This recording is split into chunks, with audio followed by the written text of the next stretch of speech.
Hey, what's up, everybody? Again, it is your boy, Dion Sylvester, coming to you live to Internet Land to talk about the SIT Challenge once again. For those of you who are already been with me, you know what the SIT acronym stands for. But for those of you who don't, let me give you a introduction to the challenge. SIT is an acronym for Save, Invest, and Think of Other People with your money. The money that you earn, you have responsibilities with that money that you're using. So what we want to do is the challenge is to take 10% of what we earn, let's save it. Let's take 10% of what we earn and invest it. And let's take 10% of what we earn and think of other people. Or with people, when they attend church, they say they tithe. They tithe their 10%. If you don't attend a church, then take 10% of what you earn and just give to those that are less fortunate than you are. So we want to do this every single day or every time that we get paid. Some people get paid every week. Some people get paid every 2 weeks. Some people get paid every single day. If you are in that type of situation, then you want to do it every day. If you're in the situation where you get paid every week, then you want to do it that way. And if you get paid every other week, you want to do it that way as well. So, as my subtitle went, it says, how much is enough? How much money is enough money before you can say, well, I want to participate in the Save, Invest, and Think of Others challenge? What I want to do, I want to take an average income that a person may make on a monthly basis, and then I'm going to break that down and see if what you're making is enough, or do you need to learn how to multiply the money that you have coming into your house?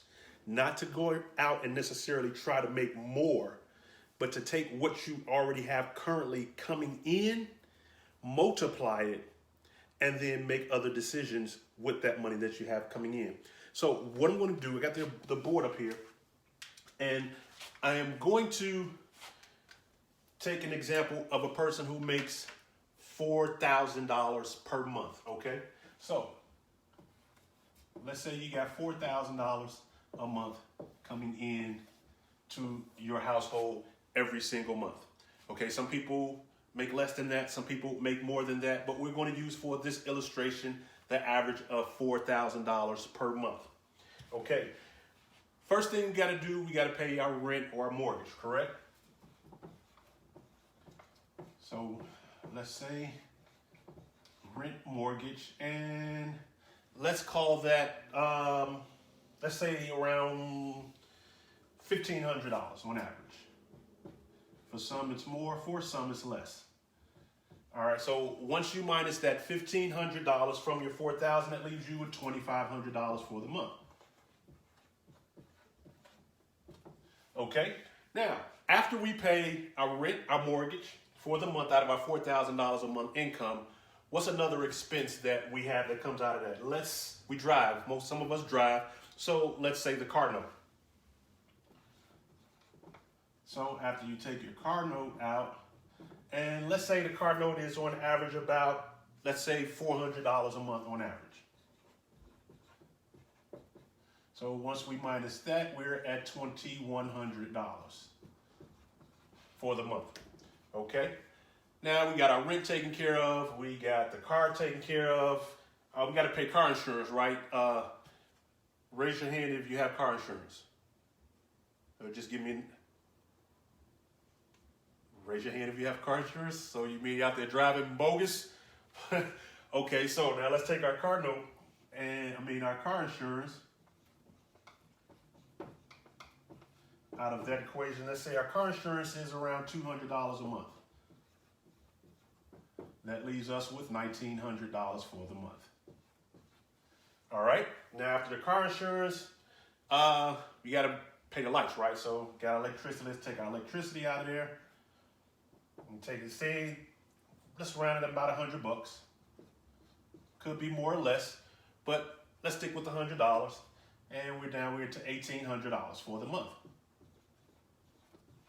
All right, after we pay our light bill, then we got the gas bill. And these are bills that occur every single month that are coming out of that income that we have, correct? So now we got our gas, and let's call that $100 as well. And it takes us to $1,700. All right, now we gotta pay our water bill, right? You gotta wash yourself every day. You gotta take that shower and that bath every day. So we got a water bill that we have to take care of. And I like to say, these are just averages. Sometimes the electric might be more, sometimes the gas might be less, but these are just averages. So let's say our water bill is, we're gonna stick with the $100 average. Let's take that to $1,600 a month. All right, after we pay our water, how many people eat? How many people eat food? Yeah, maybe, yes, no. All right, so let's say we gotta do our grocery shopping, and let's say on grocery shopping, let's say we average about $150 a week. Let's do that times 4. That's $600 a month in food. So that takes us down to $1,000 for the month. All right, then we got some people are using their cell phones on a regular basis, correct? So we got to pay our cell phone bill. All right, so let's say the cell phone bill is $100. I'll be gracious and let's call it $100. And that leaves us with $900. All right. Now, after the cell phone bill, we got internet, cable, some of us Netflix, but let's say internet, cable. And I'll be gracious and call that $100. We know you can't not get Comcast Xfinity for less than $100, but let's call it $100. That takes us to $800. All right. Now, we drive to work. Some of us have to drive to work. You got to put gas in your car. You got to have maintenance on the car. You have to take care of all of those things, right? When you're getting back and forth to work or wherever you need to go, grocery store, whatever. So we got our maintenance and we got our gas. And gas we know is expensive. So let's do the gas and maintenance. Let's call that $100 a week times 4. So that's $400. And I say some of these numbers might even be lowballing, but we're going to do this on an average. So that takes us to $400 left for the month. Then you got your household supplies. You got to get your toiletries and things like that. Of course, throughout the house, cleaning supplies and things of that nature, which never stops because, we're clean people, so we got to do that. So let's take our household supplies and let's call that, we'll just keep it at $100. That'll take that to $300. Can you still see? You got good sight on the board? Okay. Next we got to eat at work. Sometimes when we go to work and we eat lunch at work, sometimes you even bring a bag lunch. That's extra in the groceries. But let's say for the average, for most of us, when lunchtime comes, we want to leave the building and we go out and we enjoy lunch. So let's say lunch at work is, let's call it $10 a day. So let's say $50 for the week. So that's $200 on eating lunch. That brings us to $100 that we have left. And many people like to get haircuts. Women, you like to get your hair done, you get your nails done. So you got your grooming that you got to do, right? You got to take care of that. So let's say for grooming, really all we got is $100 left, right? So let's take the grooming for $100 for the month. And that leaves us with $0. Now, at this point, this is a $4,000 a month household. We took care of the expenses for rent, car insurance, electricity, gas, water, groceries, cell phone, internet, cable, gas for the vehicle, maintenance for the vehicle, household toiletries, lunch at work, and grooming. Are there any things that we did not mention in this category? How about taking care of the kids? How about entertainment for yourself? How about saving? How about medical insurance? How about vacations? Guys, you see, let me explain something that's really, really important. Financial literacy is very, very important. Any of you guys attended college? I attended college. If you didn't have a parent that had that financial situation set up, and if you were like most people in America, you had to take a student loan. How many of you guys have student loans? My hand is up because I am one of those. So let me see. Did everybody get this right here? Everybody got this right here. Let me. If you didn't, take a snapshot, take a picture, freeze the frame. But this is a $4,000 a month income, and these are all the expenses. At the end, we have zero, and we still have not done all of the things that we want to do in life for the month. So if I get rid of this, and I'm talking about college. What's the average cost of college? I'm going to lowball it and take it high. So let's say between $80,000 to $200,000.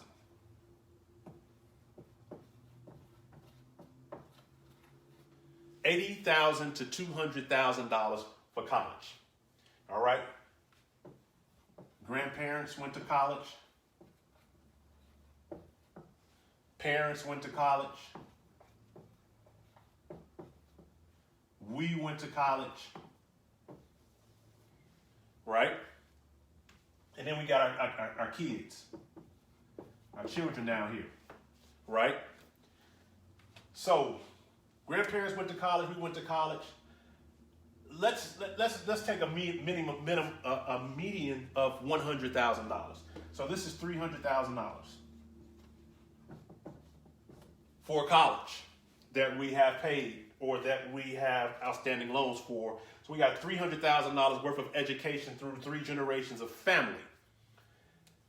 Now, when our kids come up and ask us for something and we say we don't have it, we financially do not have it. We got $300,000 worth of education between our parents, our grandparents, and us. We went to college, got these student loans, got this post-secondary education, and when our children come to us and they ask us, Mom, Dad, can I have XYZ? And then we respond, I don't have it. What kind of problem does that pose to our children when we have 3 generations of post-secondary education? We went to college to learn a skill, and how many of you guys went to college, got a degree, and are working in the field that you got that degree in? Not many of us. So when we're telling our children, well, you have to go to college too. Our children are smart today. Technology has really advanced the knowledge, wisdom, and understanding of our children. So if they see that grandma went to college, granny went to college, great-grandmama went to college, and mom and dad went to college, and then when I ask for something, they don't have it financially, why would I want to go to a college? That makes sense, guys? So financial literacy, which is not taught in the educational system, investing, which is not taught in the educational system, because you know how to save. You know, everybody who's watching and listening to me, you know how to make money. That's not the question. You know how to make money. The question is, once you've made it, how do you keep majority of what you have? Because earlier we saw $4,000 come in and $4,000 go out. Month after month, every single month. And with that, what are we teaching our children? How will we be able to leave a financial legacy for our children? We won't. Just the same way that our parents and great-grandparents did not leave one for us until we learn the power of investing. Tomorrow we're going to discuss the rule of 72. But for today, you have to understand how to take the money that you already have coming into your house and multiply it and make it work for you without having to go out and get a second job and work for more money. That's the important topic that I want you to understand: the investing. Saving, you got that. You know how to save. You're going for a vacation. You already know I'm going to take 10% of my check this week and I'm going to put it up for the next 6 months, and then we go into Aruba. Without thinking, you know how to do that. We've been trained to tithe at church. Even if some of us don't go to church anymore, we still know I'm going to take 10% of my money and I'm going to give it to the church.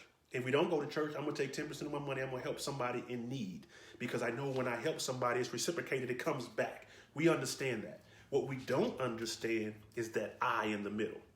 We got the S, we got the T. It's that I in the middle. How do we give our money a job and make it work hard for us without being emotionally attached to it?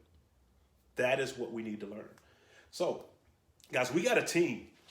And our team is got together to show exactly how to do that. How do you learn to invest without being emotionally attached to it? Because let's be real. Your children can come up to you and say, "Mom, Dad, can I get $5?" And you know what we're going to say? "What you need it for?" Or, "When am I going to get my money back?" That's because we're emotionally attached to the money. If we knew how to invest, say, for example, you were part of this SIT challenge and you've been doing this 30, 60 days, correct? And you have an account that you're saving. You have an account that you're investing in, and you have an account where you're helping others, and then you're living off the 70%. You're still doing what you normally do.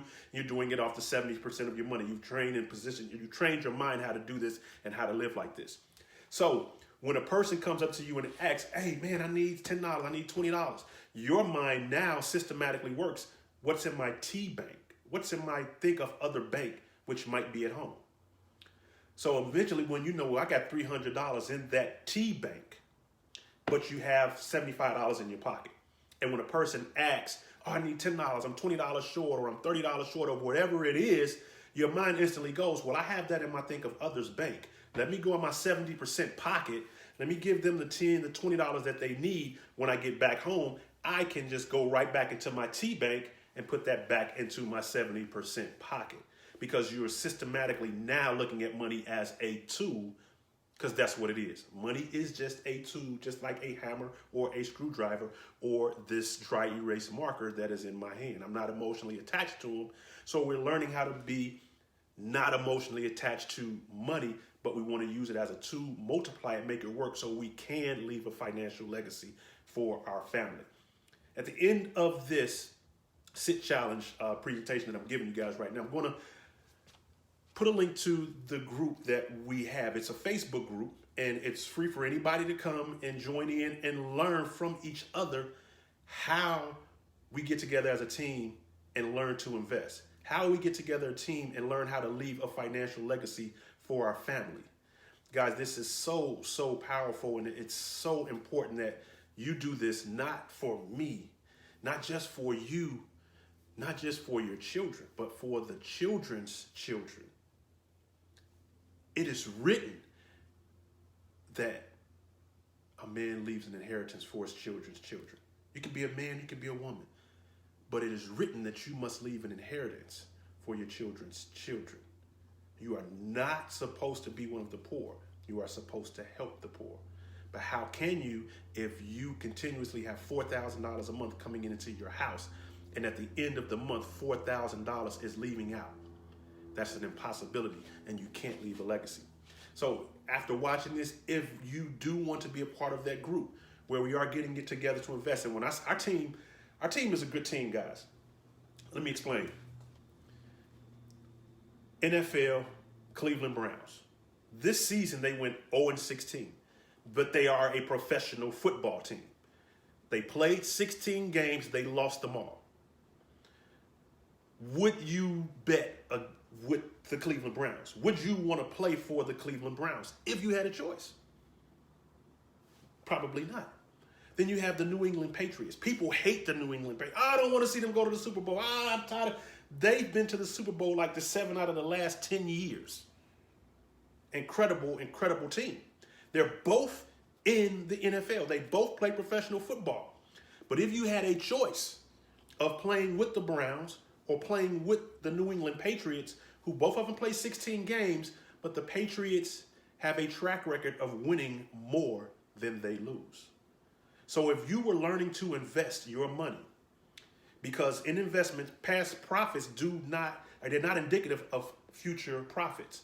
So if you're going to choose a team to run with, would you want to run with a team that has a track record of winning more than they're losing?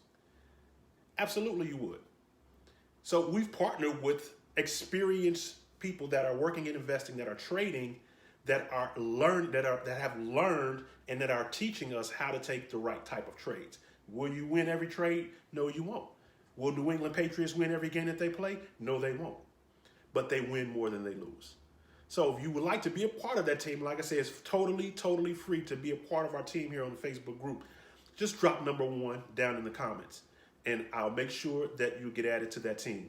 Send me a direct message or just drop number 1 in the comments, and I'll make sure that you will be a part of that team. And if you got any questions and concerns, just be sure to send me a message. This is Dion Sylvester, I'm part of the Dream Team, and our whole focus is to help, educate, and empower as many families as possible. I mean, I have a personal goal of helping 10 people create $10,000 a month, every single month, coming into their household. Because if you got $10,000 a month extra coming into your house, on top of that $4,000 that you're getting from your job, you can invest a little bit more. And you can invest with other people's money and not necessarily the money that you have from your job. So that's my goal. And I intend to come out here and talk to you guys about the SIT Challenge and grow more people and get more people involved in the SIT Challenge every single day, because we need to learn to take financial literacy much more serious, and we need to leave a legacy for our children. Guys, this is Dion Sylvester on behalf of my wife, Nicole Jordan Sylvester. We want to say thank you. Have a great day. Leave a number 1 in the comments or leave me a direct message, and I'll add you to the group. Look forward to seeing you soon.